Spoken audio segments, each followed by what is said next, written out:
Hi friends, Telugu Titans PKL season 11లో Telugu Titans యొక్క journey ఎలా ఉండబోతుంది, అలాగే తెలుగు టైటన్స్ టీంలో టాప్ 5 రైడర్స్, టాప్ 5 డిఫెండర్స్ ఎవరు ఉన్నారు అనేది ఈరోజు వీడియోలో తెలుసుకుందాం ఫ్రెండ్స్. వీడియోకి వెళ్ళకంటే ముందు మన ఛానల్ని కొత్తగా చూసిన ప్రతి ఒక్కరు ఛానల్ని సబ్స్క్రైబ్ చేసుకుని పక్కన ఉన్న బెల్ ఐకాన్ అయితే ఆల్లో పెట్టుకోండి ఫ్రెండ్స్.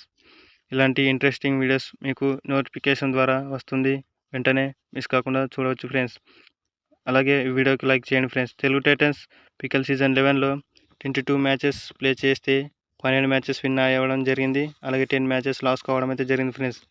టేబుల్లో టాప్ 7లో ఉండి ప్లేఆఫ్స్కి చేరుకోలేకపోయింది. టేబుల్లో 6 పాయింట్స్ ఉన్నా కూడా ప్లేఆఫ్స్కి పోలేదు.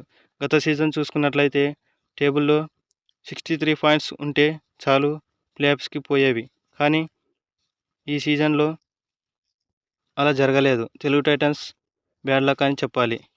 ఇంత మంచి ఆటను ప్లే చేసి ఏ సీజన్లో కూడా విన్ కాని మ్యాచెస్ ఈ సీజన్లో 12 మ్యాచెస్ విన్ కావడం అయితే జరిగింది. తెలుగు టైటన్స్ ఇంత మంచి ఆట ప్రదర్శన చేయడానికి కారణమైన ప్లేయర్స్లలో రైడర్స్లో టాప్ 5 రైడర్స్ ఎవరో చూద్దాం. నెంబర్ 5 ప్రఫుల్ జవారే 8 పాయింట్స్ సాధించడం అయితే జరిగింది.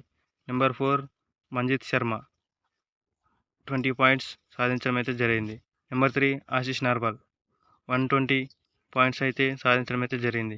నెంబర్ 2 పవన్ షరావత్ 129 పాయింట్స్ సాధించడం అయితే జరిగింది. నెంబర్ 1 విజయ్ మాలిక్ 172 పాయింట్స్ సాధించడం అయితే జరిగింది. అలాగే ఇప్పుడు టాప్ 5 డిఫెండర్స్లో ఎవరు చూద్దాం. చూసే కంటే ముందు ఈ వీడియో మీరు ఇప్పటివరకు చూసినట్టయితే వీడియోకి లైక్ చేయండి, అలాగే మన ఛానల్ సబ్స్క్రైబ్ చేసుకుని పక్కన ఉన్న బెల్ ఐకాన్ అయితే ఆల్లో పెట్టుకోండి friends. Number 5 Ashish Narwal 18 tackle points అయితే సాధించడం అయితే జరిగింది. Number 4 Krishan Dhull 21 tackle points సాధించడం అయితే జరిగింది. Number 3 Ajit Pawar 34 tackle points సాధించడం అయితే జరిగింది. Number 2 Sagar Rawal 41 tackle points సాధించడం అయితే జరిగింది. Number 1 Ankit Jaglan 45 tackle points సాధించడం అయితే జరిగింది. తెలుగు టైటన్స్ గత 3 సీజన్స్ చూసుకున్నట్లయితే టేబుల్లో బాటంలో ఉండేది, కానీ పీకేఎల్ సీజన్ 11లో టేబుల్ 7th ప్లేస్లో ఉంది. దానికి కారణం హెడ్ కోచ్ కిషన్ కుమార్ హుడా అనే చెప్పాలి. క్రెడిట్ మొత్తం ఆయనదే. ఇది ఫ్రెండ్స్ ఇవాల్టి వీడియో నచ్చినట్లయితే లైక్ చేయండి, షేర్ చేయండి, మన ఛానల్ని సబ్స్క్రైబ్ చేసుకుని పక్కన ఉన్న బెల్ ఐకాన్ అయితే ఆల్లో పెట్టుకోండి ఫ్రెండ్స్. నెక్స్ట్ వీడియోలో Telugu titans Kishan Kumar Hooda coach return అవుతారా లేదా, అలాగే ప్లేయర్స్లలో ఎవరిని రిటర్న్ చేసుకునే అవకాశాలు నెక్స్ట్ వీడియోలో మాట్లాడుకుందాం. ఆ వీడియో మిస్ కాకుండా చూడాలంటే మన ఛానల్ని సబ్స్క్రైబ్ చేసుకుని పక్కన ఉన్న బెల్ ఐకాన్ అయితే ఆల్లో పెట్టుకోండి ఫ్రెండ్స్. నెక్స్ట్ వీడియోతో మళ్ళీ కలుద్దాం.